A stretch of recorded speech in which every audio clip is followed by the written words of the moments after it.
పంచేది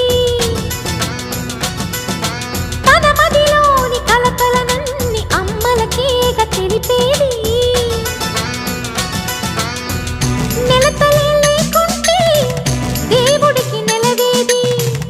భక్తులే రాకుంటే గుడికి ఇక వెలుగేది దయతోటి కుంకుమ పూలు అక్షింతలు మనమంతా ఇవ్వాలి తన తాళి నిలపాలి తాళి కాచి ముత్తైదా ఎల్లమ్మ ఎల్లమ్మ పోదామా ఎల్లమ్మ ముసురు కాచి